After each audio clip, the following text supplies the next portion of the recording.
ከመጽሐፍ ቅዱስ ውስጥ በጣም ግርም የሚለኝ የዮሴፍ ሕይወት ነውና ዮሴፍ በጣም ነው ግርም የሚለኝ።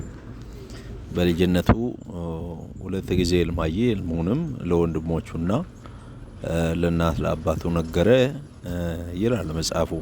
እና ከዛ በኋላ አባቱ በልቡ ይጠብቅ ነበር፣ ወንድሞቹ ግን ተቆጡት። የእናንተ ነዶ ለኔ ነዶ ሲሰግድ አየው ብሎ ሲል እነሱ ግን በጣም ልንሰግድልኝ ነውና እያሉ በጣም ነው የተመቀኙት ነው ምለው። እና በጣም ተቆጡ ይላል። አባቱ ደግሞ በጣም ይወደው ነበር ይላል። ከዛ አንድ ቀን ደግሞ ጨረቃና ፀሐይ እንዲሁም 11 ከዋክብት ሲሰግዱልኝ አየው እያለ ነገራቸው ማለት ነው። ከዛ ቁጣቸው ባሰ። አባትየው ግን በጣም ይወደው ነበረ፣ ነገሩን በልቡ ይጠብቅ ነበረ።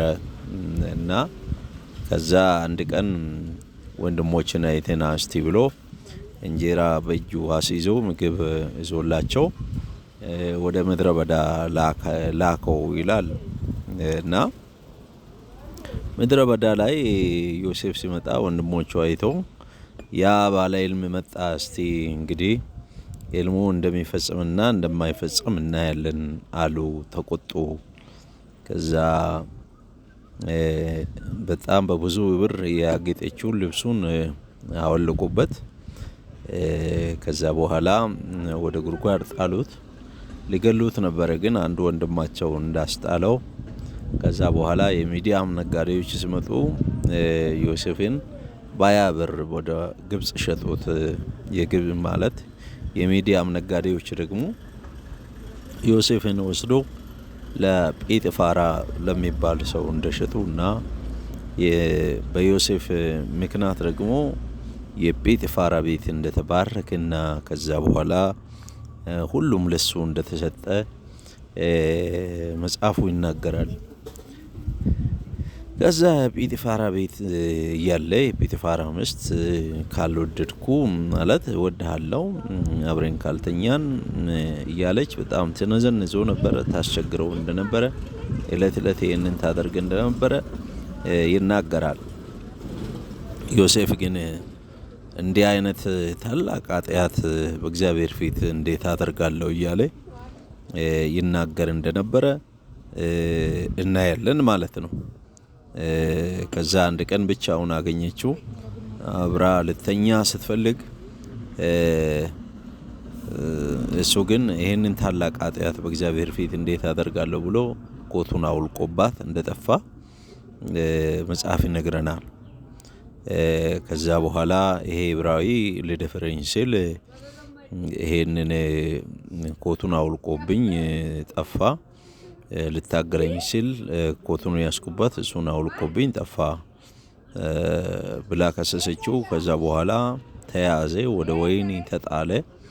በወህኒ ደግሞ እግዚአብሔር በወህኒ አለቃ ፊት ለፊት ሞገስን ስለሰጠው የወህኒ ቤት አለቃ ሆነ። ወህኒ ቤት ደግሞ ዮሴፍ እንግዲህ መጻተኛ ነው፣ ስደተኛ ነው፣ የተጣለ ነው፣ የተሸጠ ነው፣ በግፍ የተከሰሰ ነው እና በግብጽ በዛ ስፍራ ደግሞ አለቃ ሆነ። ግን ደግሞ እግዚአብሔር አብሮት ነበረ ይላል መጽሐፉ። ከዛ ሁለት የፈርዖን እስረኞች ሕልምን አዩ። ሕልማቸው የሚፈታላቸው ጠፋ። ዮሴፍን ፈታላቸው። አንዱ እንጀራ አብዛው፣ አንዱ ደግሞ ጠጅ አሳላፊ ነበር። ለሁለቱም ነገራቸው። እንጀራ አብዛው በ3 ቀን ትገደላለህ አለው። ጠጅ አሳላፊ በ3 ቀን ወደ ስልጣኔ ትመለሳለህ፣ ያኔ ግን አስበኝ ሲል እንመለከታለን። ያ ጠጅ አሳላፊው ረሳው እንጂ አላስታወሰውም። 2 ዓመት ሞላ። ከ2 ዓመት በኋላ ፈርዖን ሕልም አየ። ሕልሙን የሚፈታ ሰው ጠፋ። የአገሪቱ ጦንቃዎች ተሰበሰቡ፣ ሕልሙን መፍታት አልቻሉም። ፈርዖን ይህንን ሕልም ማትፈቱልኝ ከሆነ ግን በቃ ገላለሁ አለ እና ያ ጠጅ አሳላፊ የዛን ጊዜ የፈርዖን ትእዛዝ አይቾክል። እኔ አንድ ሰው የዛሬ 2 ዓመት ህልማችንን ፈታ፣ ለጓደኛዬም ፈታ፣ እንደዛ ሆነ፣ ለእኔም እንደፈታልኝ እንደዛ ሆነልኝ። እኔም ወደ ስልጣን የተመለስኩ ባኮቴን ያ ሰው ይምጣ ተባለ። ያ ሰው ሲጠበቅ አስቸኩሉት ተባለ። ዮሴፍ መጣ። የፈርዖን ህልም ፈታ። በአንድ ጀንበር ከእስር ቤት ወጥቶ የግብፅ ጠቅላይ ሚኒስትር እንደሆነ መጽሐፉ ነግረናልና በጣም ነው የሚገርመኝ የዮሴፍ ታሪክ። ከተመቻችሁ ላይክ፣ ሼር አድርጉ፣ ሰብስክራይብ አድርጉ። አመሰግናቸዋለሁ። እግዚአብሔር ይስጥልኝ። ተባረኩ።